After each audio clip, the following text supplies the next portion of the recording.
مختلفې دعاګانې. د هغې نه بعد وایي د لمر د راختو په وخت دعا. ما تاسو ته دا خبره ذکر کړې که انسان ډېر هم کوشش وکړي که نه او بیا هم د هغه کار نیمګړی په کار دا و چې دا دعا ما د سحر ماښام اذکارو په وخت کې راوړی او کتاب په آخره کې راغله او که داسې دې کتاب ته سړی کښېني که نه څو خبرې به چې دا مې داسې کړی دا مې داسې کړی به وکړي بیا به نورې مسلې زړه ته راځي که دا مې داسې کړی که دا مې داسې کړی دا فیصله ده د الله اټل فیصله چې که انسان ځان د اسمان ته ورسوي که نه دی بیا هم نیمګړی دی کار دی بیا هم نیمګړی دی. کمال هغه صرف د الله دپاره دی. کامل ذات هغه الله رب العزت دی. کار د هغه کامل دی، خبره د هغه پوره ده، فیصلې د هغه پوره دي، دین د هغه پوره دی. هر چې موږ یو که موږ ډېر هم کوشش وکړو خو موږ هغه شاعر وایي که نه وناقص الذات لم یکمل له عملو چې د یو سړي ذات او اصل کمزوری نو عمل به د ده څه پوره شي. د خاورې نه پیدا، د خټې نه پیدا، د نطفې نه پیدا، د پیدایشي کمزوری ته دې حال ته وګوره نو د ده بس کار څه پوره شي. دومره کیدای شي چې د یو سړي کوشش د بل نه ډېري د بل هغه لګي. دا اوس د دې ځای خو نه دی، دې ځای په کار چې د سهار ماښام اذکار وکړي. د لمر د راختو په وخت دعا دا خاص دعا ده، دا اکثرو خلکو ته نه دی یاده، اکثرو خلکو ته نه ده معلومه دا دعا. امام مسلم دا روایت راوړی، امام ابن حبان هم راوړی دی. ابو وائل رحمه الله وی غدونا على عبد الله بن مسعود رضي الله عنه يوما بعدما صلينا الغداة فسلمنا بالباب. من یو ورځ د سهار د مانځه نه بعد د عبدالله بن مسعود خواته ورغلو رضی الله عنه. وی موږ سهار مونځ کړو او د هغه خواله ورغلو، دروازې سره موږ سلام واچو. دا ګوره ادب دی د اجازت اخیستو، موږ ذکر کړی دی بعض درسونو. اجازت د اخیستو ادب دا دی چې ته به سلام واچې او بیا به دننه ورځې، بیا به اجازت والی. درې پیرې به اجازت الی، کله ته میلاو شو صحیح ده، که میلاو نه شو یو کمر راوالی چې دروازې بیخو باسي یا په لاره کې کوڅو کې به چغې وي روزه لږه. اوس دا یم چې دا هم د آدابو خلاف دی. سبا له به سړی به دې دلیل چې چغې د آدابو خلاف دي. په لارو کوڅو کې چغې وال، د چا کور په کمرو ویشته، کړکۍ په کمرو ویشته، دروازه په کمرو ویشته، دا ادب دی د اجازت اخیستو. بعض لا پکې دې حده پورې وي دیوال ور واوړه سي خپل ځای دی، کور خالي څوک پکې نه وي، څوک پکې نشته ور واوړه. دا خو د هغه حدود دي، دا د هغه کور د دروازې پورې لګولې ده. څنګه ته وایي چې څوک نشته ور واوړه؟ اجازت طریقه ده، ته ورټکې بیا غاړې ته ودرېږي، ور به وټکې غاړې ته ودرېږي، بلکل په منځ ورته ولاړې یا غریب ورکولاو کې به ستا نظر په ټول کور ولګي. څومره ښایسته آداب دي په شریعت کې. ګوره چې کله موږ دا شریعت عملي کو صحیح که نه، والله چې زموږ دا معاشره به داسې مزېداره شي ته پوس یې مه کوه. الله دې موږ له توفیق راکړي. نو هغه ته چې هلته ملک خو تاسو ته پته څوک دروازې نه بندوي او بل دغه کپړه ورته اکثر پرته وي، ته په دغه کې به ناست یې، منډو کې به ناست یې، ډډه به دې لګولي، ډز د سړی به راننوځي. د جوی ترز وی خو صحیح شو، ترز وی نه اسمان شو، کور ته ننوتو طریقه دا ده. زه به په څه حال ناست یم، کور کې زنانه دي، کور کې ماشومان هم دي. یو سړی خوښوي نه چې څوک اچانک راننوځي. ما په یو حال هغه ناست دی چې په دې حال ما ویني، دمه به کوي، خوب به کوي، کمیس به یې ویستی، څادر به یې لرې کړی، زنانه به د خاوند په مخ کې ګرځي را ګرځي کېدای شي د هغې په سر څادر نه ته ډزه ورننوځي. څه کې دا زموږ د تره د زوی کور دی، زموږ د ماما کور دی، زموږ د کاکا کور دی، د هر چا کور چې دی. شریعت ته دا وایي چې د مور کوټې ته ورننوځي، د مور نه به اجازه لري. د مور کوټې ته چې ننوځي، د مور.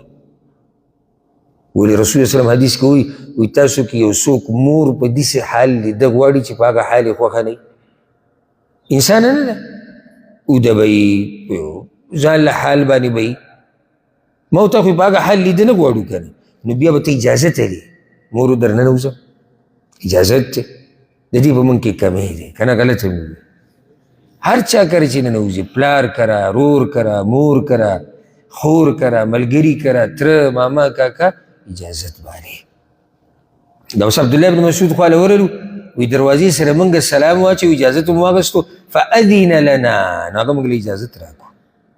فمکثنا هنیها، نو موږ هلته ولاړو، اجازت موږ ته میلاو شو، خو موږ بیا هم ولاړو دروازې سره، څه داسې لږ وخت موږ ولاړو. فخرجت الخادم فقالت الا تدخلون، نو د هغوی کره یوه خادمه چې د هغوی د کور خدمت به یې کو، هغه هغه راووته، وي تاسو دننه ولې نه راننوځئ، دننه ولې نه راځئ؟ وی موږ ورننوتو. ګوره دومره احتیاط، خیال هم دی که نه؟ کله داسې که ته چا سره روان یې، دا هم یو بل ادب، ته چا سره روان یې، تا خپل کور ته بوځي، ور یې کولاو کړو، ورننوتو، ته پسې سمدست شاته مه ځه. کیدای شي دی چاته وایي چې اخوا شئ، کیدای شي دی ور رابندئ، کیدای شي دی پرده رااچوي، ته لږ ودرېږه، له دې راته بیا اواز کوي. الا دا که دله تنګې پوزې له دې راوستی ور د پسې رابون کې جدا مسله ده، خو نور به تا ته اواز کوي، ورور دننه راځه. دا طریقه ده. سمدست په چا پسې دا تله دا غیر مناسب دي، ځکه چې دننه د کور حالات موږ ته نه دي معلوم. او خو د کور سړی دا خو په هر حال ورننوځي، خو ته خو د کور سړی نه، نو ګوره دوی ته اجازت میلاو شو، بیا هم ولاړ دي. خادمه راووته، وی تاسو ولې نه راننوځئ؟ وی موږ ورننوتو. فاذا هو جالس یسبح، چې موږ ورننوتو عبدالله بن مسعود ناست دی دننه او تسبیحات د الله بیانوي. سهار مانځه نه بعد ټیم دی، دا خو قیمتي وخت دی د الله د یادولو، ناست دی د الله ذکر کوي. وی چې ما منعکم ان تدخلوا وقد اذن لکم، دننه ولې نه راتلي، تاسو ته خو اجازت میلاو شوی.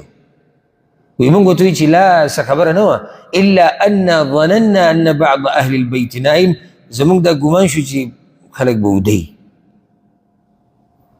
نو چې ګوره ورننوتی شو نشو ورننوتی، دا ټیم داسې دی، دا بل ادب. الله اکبر، ټول ادب دی، بل ادب، مناسب وخت کې د سړي خواله ځه. او که ورم شي یو وخت کې، نو بیا سوچ وکړه چې اوس به څه حال وي، دا نه چې ته خپل حال ته ګورې.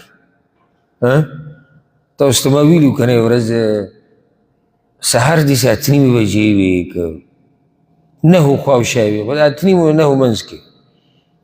په ورځ یې کور کې وم، اکثره زه دغه ټیم کې کور کې نه یم، خو په ورځ کور کې وم. اوس ویده یم او چا په دې ور شروع کړي دي، خو سم ټلۍ او وړو وه، وړو ما ته اواز وکړي څوک راغلی دی، څه مسله به وي، څه چل دی. ما د خوب وم راپاڅېدم، هغه کور کړکۍ مې کولاو کړم، چې کته وګورم چې څوک دی، چې کولاو مې کړو، لاندې یاران ولاړ دي، لږ راکوشي راکوشي. اوس دی به م وایي چې عالم خواله ورغلی وم، هغه متکبر و، لکه چې 8:30 بجې خو مونږ فرش ناشته وکړه، مونږ خو پارېږو. زما د هغه سره سویم او چې هغه پارېږه دی نه دی، زما د هغه د خوب سره سویم او زما د هغه کور سره، زه خو برابر وم که نه، ښه چای مې څښلی او ښه زبردست راکوی شو. نو ما ورته ویم وروره ګوره دې ټیم ته وګوره، یو ته دې ملک تا ته طریقه معلومه چې دا ټیم څوک دلته چا کره نه ځي راځي، بله دا چې بیا دې طریقې ته دې وګورو نو ور داسې کړي، دا خو زه کور کې وم، که زه کور کې نه وی دننه دا واړه کبابو ته به دغه جوړ شوی چې ګوره څه چل دی، غله راغلي دي، که څوک حمله کوي، چې دا څه قیصه ده چې دومره ټلۍ ته وورې، تا د چا ورکولی، نو که ځه. ما ته وایي چې بیا موږ سره ټیم نه وي، بل موږ کار نه یو تېري. یاره ما اوس ده ته به څه ووایو، که ما مسله دې څه ده، مسله یې بیان کړه، بیا مې له جواب ښه. یوه ورځ ناست وم په مکتبه کې، او تاسو ته مې ویلو، سبحان الله مکتبه کې ناست یم، کتاب را سره دی، او ښه داسې ښه دی کتاب چې مې وکتو، کس را ننوتو. یاره دومره یې غوسه کړی وم که نه، لکه دا وینه داسې د سترګې رب په اندازه کې کته بره نه شي په دې بدن کې. لکه وایي څه چل دی، ستا سره هم کار و، څنګه کار و، ته څنګه دی یو کور ته را ننوځي، دا خو کور دی. دا ښه دی چې زما بیټک بهر دی د کور نه، که کور ته دننه تللی وی ته وی ور بهر کولاو نو کولاو ته کور ته راننوځې دننه دا خو ما ورته وایم که د جرګانو ځای که نه جرګانو ډېرۍ د جرګانو هغې ته هم ته ډایرکټ نشي ننوتی ډلۍ به وایي وربټکې اگر که ور کولاو پروت دی نو دا بعض خبرې د بعضو خلکو کې شتي چې دا د آدابو خلاف دي د دې ډېر خیال ساتل پکار دي وایي زموږ دا سوچ چې کور کې به بعض خلک صحیح ویده به وي خو ګوره د بل ادب ته وګوره یاره هر ټکي کې چې خبرې کوي ټیم په ډېر لګي نه هر ټکي کې فایده ده وایي زموږ دا ګمان چې بعض کور والا به ودی بعض کور والا ټولې نه دي ویلي دې کې به څه ادب وي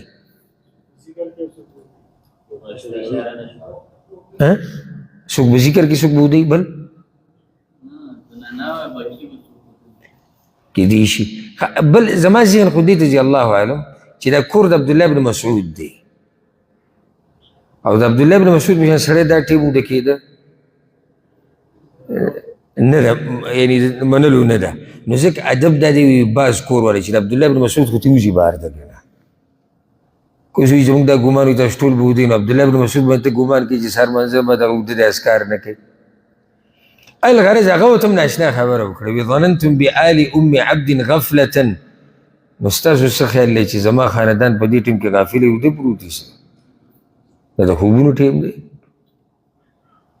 ثم اقبل يسبح حتى ظن ان الشمس قد طلعت بیا راولګېد تسبیحات یې شروع کړو زه خپل تسبیحات کوم چې دغه ټیم دی نو چې کله اندازې ولګولې چېرې نور راوختو نو یا خپلې خادمې ته آواز وکړو چې یا جاریه ای ماشومې انظري هل طلعت ته ورشو ګورې چې نور راختلی که نه قال فنظرت فاذا هي قد طلعت چې وی کتو نور راختلی نو دا ذکر یې ووی الحمد لله الذي اقالنا يومنا هذا د دې کې دوه مطلب دي یو دا دی چې شکر دی د هغه الله چې نن ورځ یې راکړه او دا هم پکې مطلب پروت دی شکر دی د هغه الله چې ورځ یې راکړه او ګناهونه یې راله معاف کړو راوي وی قال مهدي واحسبه قال ولم يهلكنا بذنوبنا او دا ورسره هم ویلي زما ذهن ته داسې راځي چې او شکر دی د هغه الله چې په ګناهونو یې هلاک کړي نه وي نن ورځ یې راکړه دا موږ ته چې دا ورځ نوي نوي میلاویږي که نه نو دا د الله څه دی دا د الله مهرباني ده دا رحم دی ډېر خلک اوده شوي دي راپاڅېدلي نه دي موقع ورته نه ده میلاو شوي نو ځکه زه تاسو ته دا وایم ګوره دا یو سیکنډ نه دی یو سیکنډ دا د الله نعمت وګڼئ ګورئ لکه اوس کوم سړی نن به په دنیا کې داسې خلک ومي چې د ماښام لمانځه نه بعد مړه دي که نه به یې دي څوک ماسخوتن لمونځ د هغوی په نصیب کې نه و ما ورته الله توفیق د ماسخوتن د لمانځه راکړو ډېر به داسې چې نن شپې له به مړه کېږي امن کې هم کېدی شي او ډېر به داسې چې هغه به راپاسي سهار لمونځ به هم کوي تهجد به هم کوي دا د الله نعمت نه دی نو ځکه دا ذکر داسې دی الحمد لله الذي اقالنا يومنا هذا ولم يهلكنا بذنوبنا بیا لاندې تنبیه ده په بل روایت کې د عبدالله بن مسعود نه داسې الفاظ هم راغلي دي الحمد لله الذي وهب لنا هذا اليوم ټول صفتونه د کمال خاص هغه الله لره دي چې دا ورځې موږ ته راکړه واقالنا فيه عثراتنا او زموږ ګناهونه پکې موږ ته وبخل ولم يعذبنا بالنار او موږ له سزا د اور رانه کړه که ته دا ذکر په دې طریقې سره وې او که په دې اولنۍ طریقې سره وې دواړه روا دي